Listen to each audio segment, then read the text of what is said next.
Welcome to another tutorial on MATLAB. In this particular series, we are looking into the concept of Stateflow and how to implement truth table in Stateflow. In this particular episode, we will be looking into the final action implementation in Stateflow truth table and what is the use of the final action we will be seeing in the implementation of MATLAB Stateflow. So let's get started. So as you can see, we have already the truth table. Let's now include a final action in this particular truth table action part. So we need to append a row and then we need to use the final action description, and along with that we need to mention the action part.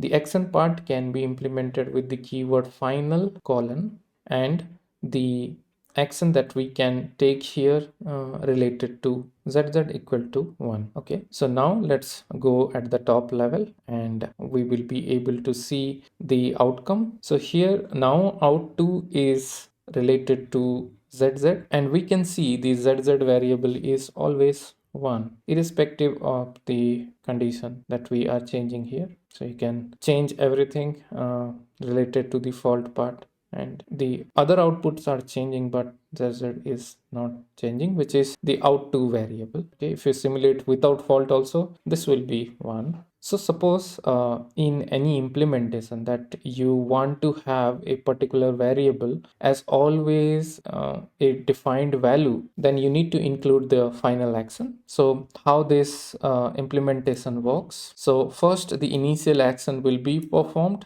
then whichever the action that is based on the decisions we will be having, like from A1 to AM. So all these will be taken based on the decisions. So these are related to the decisions, and then once all the action related to the decisions are completed, then you can implement the final action. So that is why you are able to see the final action outcome every time, and when the function call for the truth table is finished, then whatever you mentioned here, you will be getting that output. So everything that is being taken here is being overwritten by this final. If you are using the same variable in all the cases, like here zz equal to 0, that is being overwritten by zz equal to 1. So that is how the final action is working. So in scenarios where you want some variable to have a particular value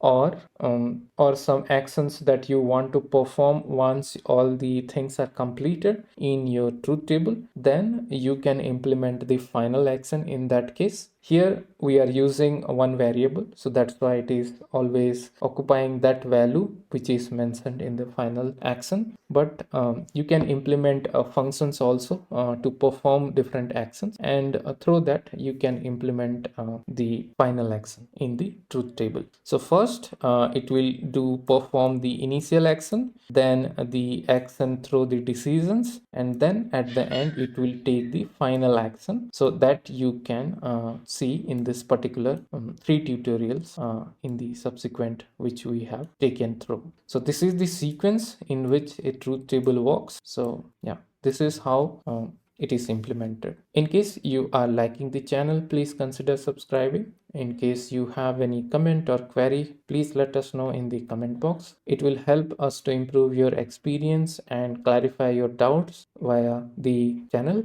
And please stay updated to the channel for latest updated videos and stay subscribed. Have a good day and happy learning MATLAB. Stop.